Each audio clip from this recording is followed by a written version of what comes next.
ஜெபித்தால் நடக்கும். விசுவாசித்தால் தேவனுடைய மகிமையை காண்பாய். இத நான் வந்து சோதிச்சு பார்ப்பேன். சோதிச்சு பார்க்காதேன்னு பைபிள் இருந்தா கூட நான் கேட்பேன். இத செய்வேன்னு கேட்பேன். ஒரு முறை உங்களுக்கெல்லாம் வந்து சொன்னா ஆச்சரியமா இருக்கும். நம்ப கூட மாட்டீர்கள். ஆனா எனக்கு மட்டும் தான் அது தெரியும். ஃபுட்பால் விளையாடிட்டு இருந்தோம் கிரவுண்ட்ல. நான் ஸ்கூல் படிக்கிறேன். திடீர்னு மழை வந்து நல்ல இன்ட்ரெஸ்டிங்கா விளையாடும்போது பசங்க "ஐய்யய்யோ! என்னப்பா இந்த மாரி நேரத்தில மழை" நான் சொன்னேன், "இருங்க நான் வந்து ஜெபிக்கிறேன்.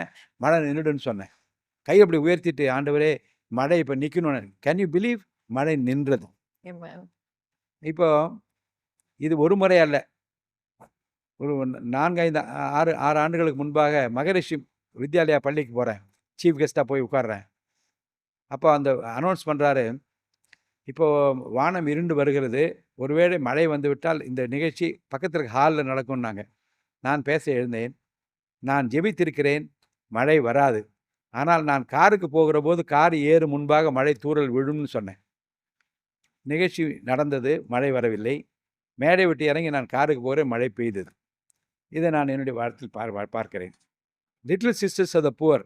என் வீட்டு பக்கத்தில் முதியோர் இல்லம். அங்கே போய் உணவு கொடுத்து கொண்டிருக்கிறேன். எப்போது விருப்பப்பட்டாலும் கொண்டு போய் கொடுப்பேன். உணவு கொடுத்து கொண்டிருக்கிறேன். சிஸ்டர்ஸ் எல்லாம் கையை உயர்த்தி மழை வரப்போகிறது. அவர்கள் ஸ்பெஷல் ப்ரேயர் வச்சுருக்காங்க. அந்த ப்ரேயர் அவங்க சொல்கிறாங்க. சிஸ்டர்ஸ் என்ன சொல்கிறீங்கன்னு? மழை வரக்கூடாதுன்னு ஜெபிக்கிறோம். அப்போ சிஸ்டர் கவலைப்படாதீங்க. நானும் ஜெபிக்கிறேன். மழை வராது சிஸ்டர். நானும் கைகளை உயர்த்தி ஜெபித்தேன். அவங்கள்ட்ட சொன்னேன், சிஸ்டர் யூ வில் சீ மழை வராது.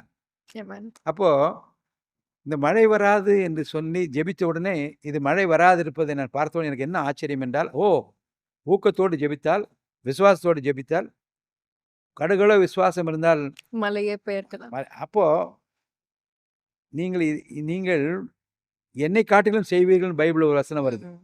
அப்போ கர்த்தர் சொல்லியிருக்காரே, இதை காட்டிலும் நீங்க அதிகமா செய்வீங்கன்னு சொன்னாரே. அப்போ அதுக்கு தகுதி உள்ளவனாக நம்மை ஆக்கிக் கொண்டால், ஏன் அவர் செய்ய மாட்டார் என்று நினைப்பேன். அப்படியே சின்ன சின்ன விஷயங்கள்லாம் ஜெபம் பண்ணுவேன்.